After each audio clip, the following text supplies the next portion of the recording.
नमस्कार दोस्तों। आज हम एक ऐसे टॉपिक पे चर्चा करते हैं जो लगभग हमारे घर परिवारों में कभी कभार इतने बड़े दुख संकट का कारण बन जाती है। बात बहुत छोटी सी होती है या फिर थोड़ी बड़ी भी हो सकती है, परंतु वो जब शुरू होती है तब बहुत छोटी होती है और धीरे धीरे वो मूल बात तो कहीं और रह जाती है और उसके बाद बनने वाली सारी चीज़ें परिवार का विनाश कर देती हैं। ये किन्हीं भी दो लोगों के बीच में हो सकता है, वो घर हो चाहे दोस्त हो, पिता पुत्र के बीच में हो सकता है, पति पत्नी के बीच में, किसी भी दो या तीन या चार या जितने भी हैं पारिवारिक सदस्य उनके बीच में हो सकता है। बात समझते हैं कि मान लीजिए कि घर का कोई एक सदस्य है या कोई एक व्यक्ति है या दोस्तों में भी कोई एक दोस्त है जिससे कोई गलती हुई, तो दूसरे व्यक्ति को ये उम्मीद थी कि ये अपनी गलती स्वीकार कर ले, मैं इसे माफ़ कर दूंगा, बात खत्म। और लिटरली बात है कि पहले व्यक्ति ने गलती की है तो उसे माफ़ी मांगनी चाहिए। अब अहम के कारण कहें या किसी और चीज़ के कारण कहें कि वो माफ़ी नहीं मांगता है, उसे पता है कि उसने गलती की है पर वो स्वीकार नहीं करता है। हो सकता है अपने पद के कारण या फिर अपने अहम के कारण या फिर जो भी है उसके धन के कारण या किसी भी कारण से वो माफ़ी मांगना स्वीकार नहीं करता। मैं सारे दो रिश्तों की बात कर रहा हूँ। इसमें आप जो भी हैं अपना पक्ष अपने हिसाब से विचार कर लीजिए कि आप कौन हैं।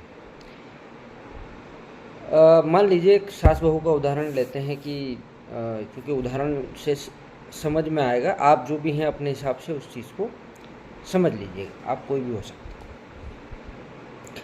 मान लीजिए बहू से कोई गलती हो गई, ठीक, कुछ भी गलती हो सकती है। वो सास पे चिल्ला सकती है, कोई काम गलत हो सकता है जिसमें बड़ा नुकसान हो गया, चोरी हो सकती है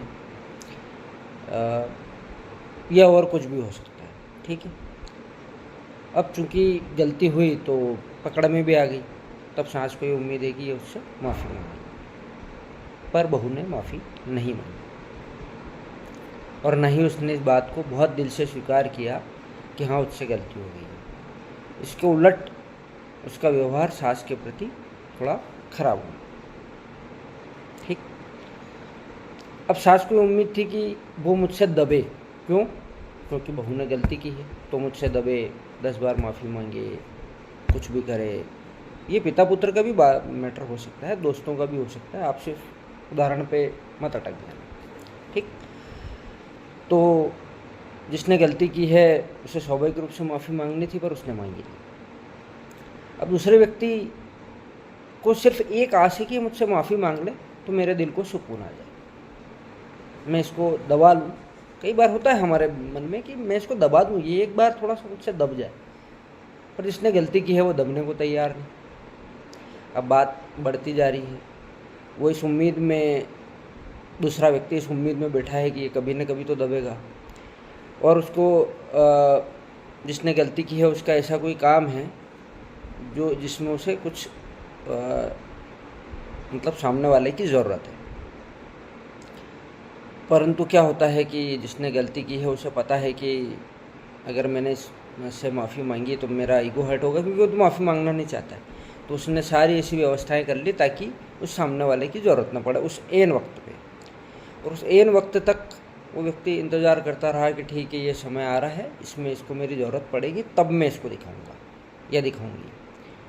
इंतज़ार है, मन में सुकून है कि आएगा आएगा आएगा ये, तब इसको मैं सारी बातें खरी खोटी सुनाऊंगा, इसको सारा गुस्सा इसके ऊपर निकालूंगा या निकालूंगी अगर सांस है तो, और बहुत कुछ इसको सुनाऊंगा। पर अब वो जो जिसने गलती की है, बहू या जो भी है, वो एक चीज़ ठान के बैठा है कि पुष्पा झुकेगा नहीं साला, अब उसको झुकना है नहीं, है ना। तो उसने सारी व्यवस्थाएं कर ली। अब जब उसने सारी व्यवस्थाएं कर ली एन मोमेंट पे और उसकी ज़रूरत नहीं पड़ने दी जिससे उसको माफ़ी मांगनी चाहिए थी, तो सामने वाले व्यक्ति का और ज़्यादा दिमाग ख़राब हो गया, क्योंकि वो तो आस लगा के बैठा था ना कि अब मैं अपना सारी भड़ास निकालूंगा। अब उसको भड़ास निकालने का मौका नहीं मिल रहा है। इधर इसने सारी व्यवस्थाएं कर ली, काम सारा व्यवस्थित हो गया, और ज़्यादा व्यवस्थित हो गया जितना वो खुद कर सकता था उसके लिए। अब उसका और ज़्यादा दिमाग ख़राब कि यार मैंने इसके लिए इतना कुछ किया और ये तो माफ़ी तक मांगने को तैयार नहीं है। इवन इसने तो जहाँ मेरी ज़रूरत थी वहाँ से अब मुझे हटा भी दिया, मेरी जगह मेरे रिप्लेसमेंट बहुत सारे खड़े कर दिए। अब और ज़्यादा अहम की बात आ गई। अब जो व्यक्ति चाहता था कि मेरा मतलब माफ़ी मांगने से उसको भी कुछ नहीं, उसको सिर्फ इतना सा है कि माफ़ी मांग ले तो मेरा ईगो संतुष्ट हो जाए, मेरी आत्मा संतुष्ट, बात ख़त्म। हालांकि जो ये कह रहा है वो एक तरह से सही है अभी तक। अपन आगे बात करेंगे कि गलत कहाँ हो रहा है। तो बात आगे बढ़ी। अब जो चाहता था कि माफ़ी मांगे, जैसे सास चाहती थी, अब सास ने उसकी गलतियाँ ढूंढना चालू कर दी, और गलती उसके पीहर वालों की भी गलतियाँ ढूंढनी चालू कर दी। इन्होंने ऐसा किया, इन्होंने वैसा किया, ये तो ऐसे बदतमीजी करती थी, वैसे करती थी, ये तो ऐसे करती है, हमारा क्या होगा, फलाना ढीमका, ये वो। दोस्तों में हो सकता है, पिता पुत्र में भी हो सकता है, सभी में हो सकता है, ये याद रखना। मैं शुरू से कह रहा हूँ कि उदाहरण सिर्फ उसी के लिए नहीं है। तो बात आगे बढ़ती गई। अब जो सास है वो मूल बात तो भूल गई। अब उसने इतनी गलतियाँ ढूंढ ली कि अब वो उन गलतियों पे चर्चा कर रही है, जबकि मूल बात जो हृदय में है वो सिर्फ वही है। और इस तरह से बढ़ते बढ़ते बढ़ते बढ़ते पता नहीं कहाँ चली गई, और खुद सास ही भूल गई एक दिन तो कि मूल मुद्दा तो वो था। अब चूंकि बातें और बढ़ती गई तो माफ़ी उसने एक बार मांगी नहीं, अब उसको भी थोड़ा सा वो हो गया, प्राउड हो गया कि नहीं, मुझे इनकी ज़रूरत ही नहीं है, तो माफ़ी मांगने की भी ज़रूरत नहीं है। तो वो भी ज़्यादा बदतमीजियाँ करने लग गई, या फिर ज़्यादा यूँ कहें तो कटा फटा हुआ माहौल हो गया। उसकी ज़रूरत ही नहीं है तो बात करने बंद कर दी। अब उसका और वो ज़्यादा, सामने वाले का तो और ईगो हर्ट होने लग गया। तो इस स्थिति में क्या किया जाना चाहिए दोनों के द्वारा? तो सबसे पहले तो जो बहुत स्वाभाविक बात यह है कि जिसने गलती की है वो माफ़ी मांग ले। माफ़ी इसलिए मांग ले ताकि उसका अपना परिवार खुश रहे, थोड़ा सा ईगो छोड़ दे। मैं ये नहीं कह रहा हूँ कि तत्काल मांग ले, पर थोड़े समय बाद अगर उसे मांग ले ताकि चीज़ें ठीक हो जाए। तत्काल मांग ले तो बहुत अच्छा है। और दूसरा कारण ये है कि सामने वाला अगर तड़प रहा है, परेशान हो रहा है सिर्फ आपके माफ़ी सुनने के लिए, तो उसको शांति देना भी बहुत बड़े पुण्य का काम है, साफ का काम करना चाहिए। आपका कुछ नहीं जाएगा, उसका दिल इतना निर्मल और पवित्र हो जाएगा, वो आपके लिए इतनी पॉजिटिव वाइब्रेशंस छोड़ देगा, वो इतना खुश हो जाएगा, इतना मन प्रसन्न हो जाएगा कि बस वो आपके लिए दुआएं करेगा। यकीन मानिए, आप लाख गलतियों के बावजूद आपके लिए दुआएं करेगा, आपको एकदम माफ़ कर देगा, उसका दिल साफ हो जाएगा, एकदम ठंडा, शांत, खुश। और उसे शांति देना आपका कर्तव्य है, इंसानियत है और समृद्धि का एक मार्ग है। किसी को कष्ट देना आपके अपने लिए नुकसानदायक है, वो आपकी समृद्धि के मार्ग को रोक रहा है। दूसरा पक्ष सास, मतलब जो चाहता है कि मुझसे माफ़ी मांगे, असल में अगर उसकी बात देखी जाए तो मैं ये कहना चाहता हूँ कि अगर बहू ने माफ़ी मांग भी ली, सामने वाले व्यक्ति ने आपसे माफ़ी मांग भी ली, तब सोच के देखिए होगा क्या। होगा सिर्फ इतना कि आपको अच्छा लगेगा। क्या वो गलती मिट जाएगी? नहीं ना। फिर आप अपना ईगो लेके बैठे हैं, और बड़ी बात मज़ेदार तो ये है कि तकलीफ़ आपको हो रही है, कष्ट आपको हो रहा है, आपकी आत्मा अंदर से जल रही है, आप दुखी हो रहे हैं, और ये माया का खेल है, वो आपको परेशान कर रही है। असल में आप उसके लिए पैदा नहीं हुए, वो आपको रास्ते में मिला है, और एक दिन रास्ते में छूट जाएगा।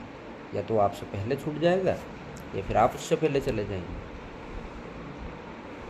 अपने आप को मत जलाइए, सोचिए ये होना था, हो गया। शैतान उसके सिर पे सवार था, उसने ये गलती कर ली, माफ़ कर दो। बहुत दिल से कहो, ठीक है जा, कोई बात नहीं, और कर।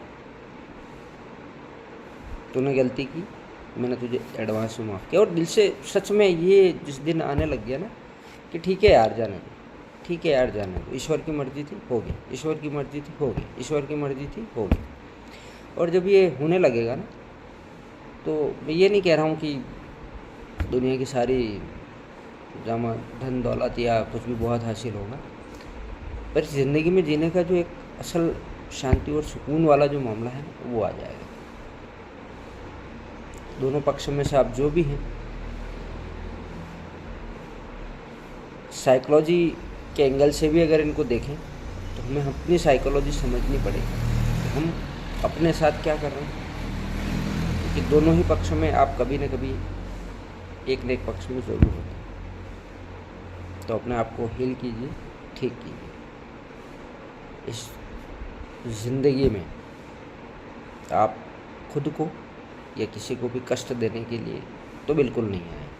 आप इस पूरी ज़िंदगी का आनंद लेने के लिए आए हैं। दूसरों को आनंद लेने दें, आप भी आनंद लें, जिएं और जीने दें। धन्यवाद, शुक्रिया।